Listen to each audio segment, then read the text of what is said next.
Chapter 0.0 Introduction, Part 2. Our next heading is going to be Fine Art, Craft, and the Commercial Arts.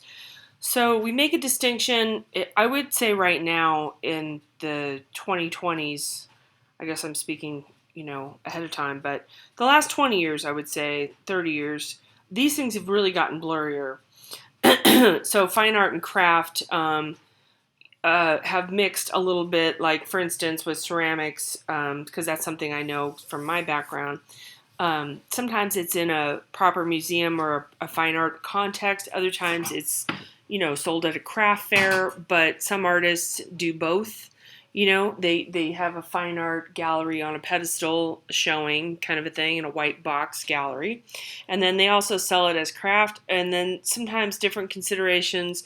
Somebody takes a craft to the point, like Maria Martinez would be a good example from San Ildefonso Pueblo, and brings it up into the fine art realm. So it's a little bit blurry, and I do apologize. I did cut 2.6 and chapters and 2.7, and those are dear to my heart, but I really wanted to focus on part 4 because I feel that it covers a lot of those different types of art, and I wanted you to get a sense of the content and the meaning behind work as opposed to the materials as an emphasis, okay? So that was just the choice I made in the book. All right, so painting, drawing, and sculpture, these three are designated in the Renaissance, okay? So Greek and Roman times, they decide these three forms of art making are the most important. Then through the medieval period, Byzantine medieval up until the Renaissance, many things were considered art forms, including craft and textiles and things like that. When the Renaissance rolls around and they want to reinstate, Renaissance means rebirth, renaissance, naissance like a natal would be our translation of that word, but naissance has to do with birth. So the rebirth of the Greek and Roman ideals would be bringing back, there's many things about it that are reborn, but one of them is the concept that painting, drawing, and sculpture are the fine arts. That's art. Everything else is craft. So some other things like woodworking, there's so many things I could say, get relegated into craft and are not as important and is not as revered. Now, in the art world now and in schools, that's still, you can feel the difference, if that makes sense. There is a focus. Painting is always kind of at the top. People admire that most. And also, I would say architecture. That's not included here. But painting and drawing, you put it into one thing as two-dimensional, three-dimensional sculpture and architecture. So those are revered as the most important things. Everything else is sort of secondary, if that makes sense. The idea that art is pleasing and beautiful to look at, we'll look at that, and then the idea of patronage. Graphic art is something that we see in books, posters, advertising, logos. That's what it is. It's usually a logo, but a lot of times it's even used sometimes in animation, books and posters. The layout of our book, a graphic artist had to kind of figure out where is the image going to go, where are the titles going to go, and where is the text going to go. So all that stuff is done by a graphic artist. So books, just the whole layout itself, but there's many other things that are used with this kind of visual language, and it's very important. So communication is essential. Colors have meaning. The size of the text is important. And generally speaking, this work is reproducible. It's intended for a large audience. First piece we're going to look at here as a fine art piece, a painting in the Renaissance, 1545. So this is by Bronzio.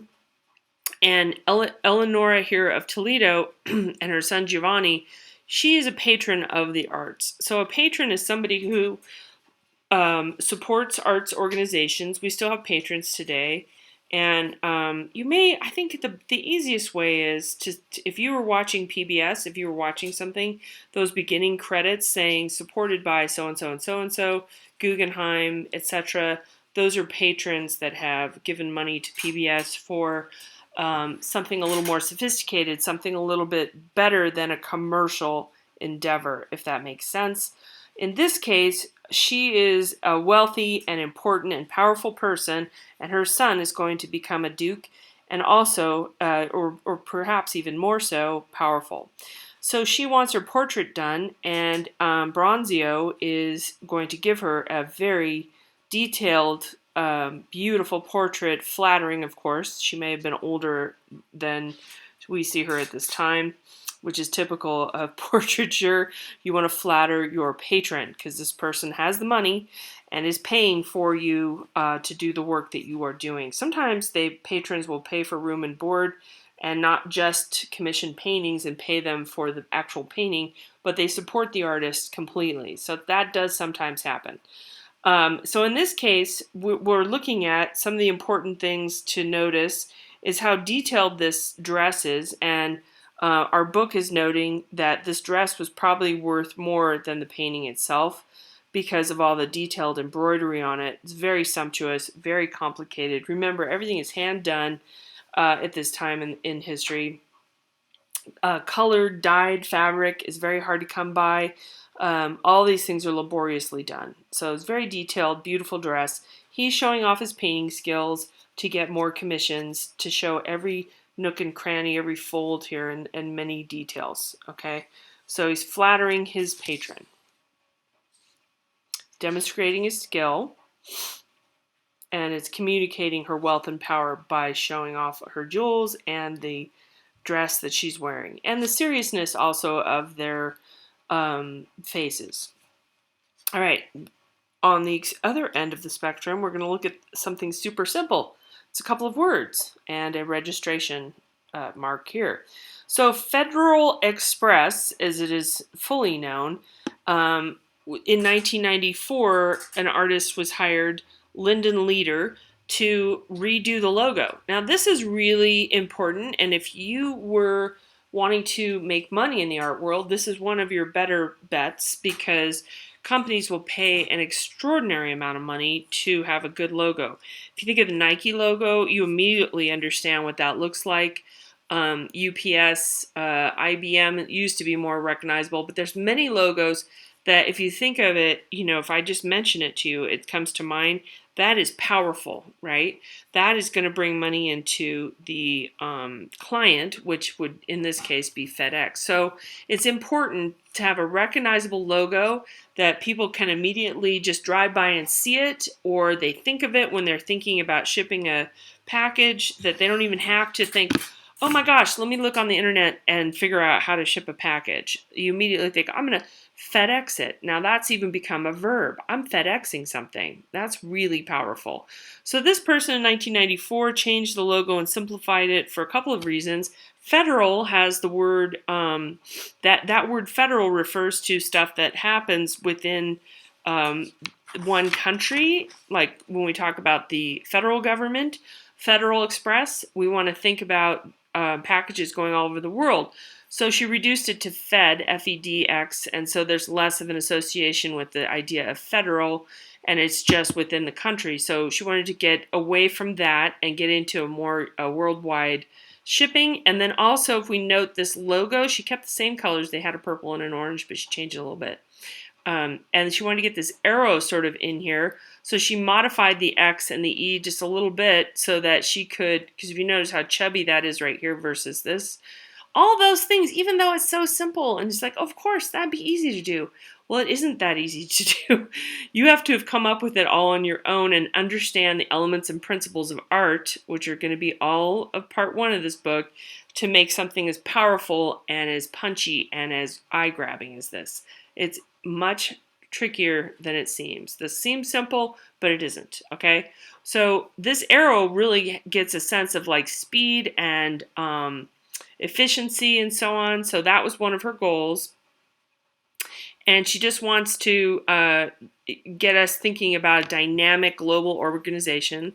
And also, this was chosen from 200 different design concepts. So a lot of work goes into logos. I know a lot of people that do graphic arts, and people will say, oh, can't you just whip me something up? It takes a lot of thought and time. I know it doesn't seem like it, but it absolutely does. Okay, so we're going to get into our next subheading, the visual world. And we have, and I'm not finding that. Oh, here it is on the bottom of the page. So this is on page 24. So art is part of a wider context of things that we experience, and all of the images that we encounter are part of visual culture. They aren't necessarily art, but there is a lot of art that, if we include the graphic art we just looked at, just driving down the street or even turning on the computer, you're already seeing a lot of logos, and you're seeing advertising, and you're seeing imagery all over the place, right? Even some public art, all kinds of stuff going on. We're inundated with visual culture nowadays. It's kind of overwhelming, really. So art is going to reflect the visual culture in which it was created. It's in its context of it's not just about the maker, okay? Sometimes it is, but not always. So this is called Old Man's Cloth, Ellen Etsui. He is an African artist, and there's one of these pieces in every major museum. LA County Museum has one. You can't see it right now. LA County Museum's going through construction. Maybe at the tail end of when this video is pertinent, it will be visible again. It's one of my favorite pieces there. It's bigger than this one. This one is a bit smaller, and it's predominantly, I think, yellow and orange. What these are liquor caps and what do you say, like on the top of a bottle when it has that metal lid and the side part, it's taken off and hammered out. Now, sometimes there's sardine tins and other things too that he mixes in here, but basically it's a commentary on the slave trade. That's one thing. It's a commentary on waste. So he's in Nigeria, and he is commenting on the history of slavery, where people were shipped from Nigeria, from a Western African port, to the Caribbean, South America, and of course in the United States, where slavery hung on a bit longer, I think, if not the longest anywhere in the world. And then the slaves would be dropped off. This is talking about the Caribbean in the book. So in the Caribbean, they would drop them off. Say, we'll think of Puerto Rico, for example, and then there'd be sugar plantations, and so then the boat would be filled with sugar. Then the sugar would go to Europe and be made into liquor. Then the liquor would come down to Africa and be given to the locals, and then that's where these sort of metal labels would come from, if that makes sense. Those little lead, they used to be made out of lead. They're made out of aluminum now, usually, but there's those little packaging. He's woven these together with some wire. He has actually teams of people doing this. He employs a good number of his fellow Nigerians to make these pieces. And they're sort of abstract forms, and they're movable, that you can reposition them a little bit, but they're sort of like weavings in a way, because they're sort of wired together. Holes are punched, and then it's wired together. So you can look him up on Art 21 from the PBS series. Really beautiful imagery on that, and he talks about it a little bit more. So he's talking about this colonial history and this triangle of the slave trade. So there's many places we find art, but we're going to get into museums at this point in public and private spaces. Now, if you think about the history of art, most of it is religious work, for whatever culture. We looked at the Egyptians and some of the gods there, in all the churches over many years, many centuries, and any culture would have something to do with their religion. So a lot of work is religious art, and it would be in a temple, or it would be in a tomb, or it would be in a church, that kind of thing. That's one part of it. Museums are, for us to go to a museum or a gallery, that's a relatively new, only about 250-year-old idea. 300, I think we're going on 300 years for the idea of us going to see public works of art. Before that, you'd have to be invited to someone's home. You'd have to go into a wealthy person's, inner chamber. You think about some of those mansions that you see on, again, I'm referring to television a lot today because I just watched some PBS last night. So a big extra space that a person would have, like a library, what it would be called would be a Wunderkammer or a wonder room. Like they would have a room where there'd be a bunch of paintings, and sometimes there's paintings throughout the house or sculptures throughout the house, that kind of thing.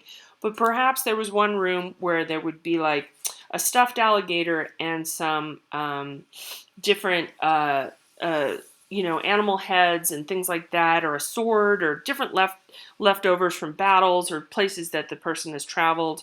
Because shipping and all that stuff would be happening from, the 1400s on, where you would gather all these different sort of items.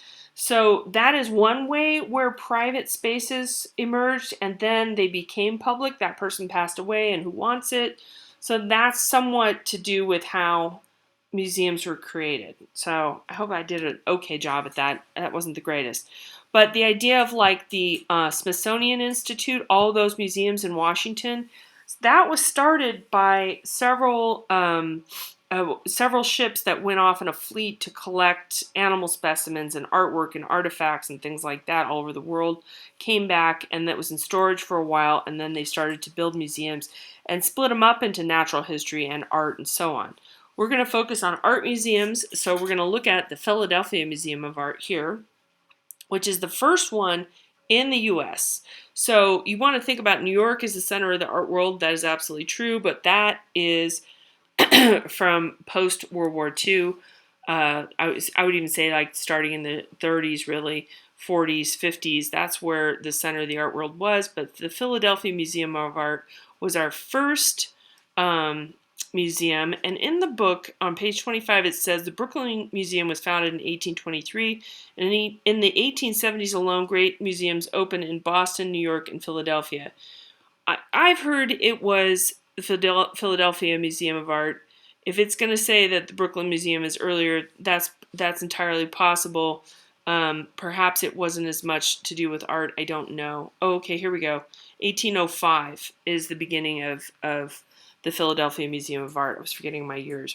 So it's also connected to the Pennsylvania Academy of Fine Arts. Now, academies are another important thing that we'll get into, but the academy would be like a group of artists, and you would get screened. It's sort of how art schools were begun, but the academy is a little bit different. It includes professional artists as well as students, but that is connected. The Philadelphia Museum of Art was connected in that way. Museon, which is the temple dedicated to arts and sciences, but it derives from that word, but it began from the Wunderkammer, or the Wonder Room. So we're looking at a different example, not in a museum, and this is the Virgen of Guadalupe, very famous. This is believed to be the first and miracle in the New World for the Catholic tradition in 1531, that she appeared first on Tepeyac Hill and then outside Mexico City to an indigenous peasant. So it was a really important work of art that appeared to a person who wasn't a religious person, but to I believe he's a shepherd. So it was important in that way. The actual origin of it, or the actual painting of it, we don't really know, but it's believed to have just miraculously appeared, and many believers, Catholic and otherwise, believe this. So this is displayed in a church, and that is very typical of religious paintings, that they were there as a means of worship and adornment, and also instructional at times. A lot of the Stations of the Cross and different things were instructional sort of paintings for people who did not read or write. So it was imprinted on his cloak. That is what it's believed, and it hangs now in the Basilica of St. Mary. It's very symbolic.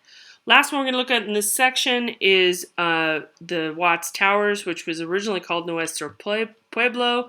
He is an Italian American, and he built this all by himself. And over many years. Oh, it's giving the address. I thought, oh my goodness, I looked at this. Okay, 1921 to 1954. So he lived near the road, and right now it still kind of goes by over here. I think it's the blue line that goes down to Long Beach, but you can I get off and walk over to this stop now.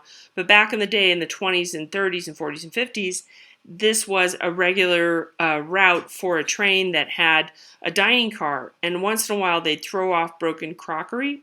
So he'd go along the train tracks and pick up broken cups and so on. If you look at some of these really closely, and I used to have really great images of this, I went and took photos myself because I couldn't find any really close-up images. I've been here a few times. Absolutely love this spot.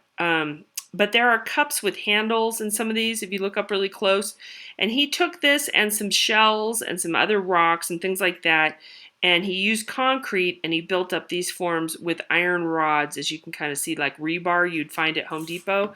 Nobody knows exactly how he did this because he didn't do it with welding. He just hand bent all this stuff. There are tools you can get to bend metal. They're called benders. I know it sounds kind of straightforward, but how he constructed this whole complex, it was supposed to be like a ship basically with these masts. How he did all this, no one exactly knows, but it's been quite durable. It's had some moments where it's been fixed up, but it's absolutely gorgeous and it's a beautiful place to go. Over time, though, he was not respected because he was doing this on his own, and the city tried to tear it down a couple of times, and now it's considered a historic monument. I can't think of the word I'm trying to get to. So one word you want, or one phrase you want to think of, is in situ. If it's in its irregular location, you can kind of think of it as sitting there still. That's kind of the way I remembered it. But in situ is it's sitting there. It's still where it was built, original location. That has to do usually with monuments and architecture, and then sometimes artwork that is in that architecture, if that makes sense, so that hasn't been removed. So if you think of a tomb in Egypt and you walk in and the fresco on the wall is still there and the coffin is still there, then those works would be in situ in their original location. That's very rare these days, but that is what that word refers to. Okay, so it was originally titled Our Town, and he was a construction worker. He did this on his own.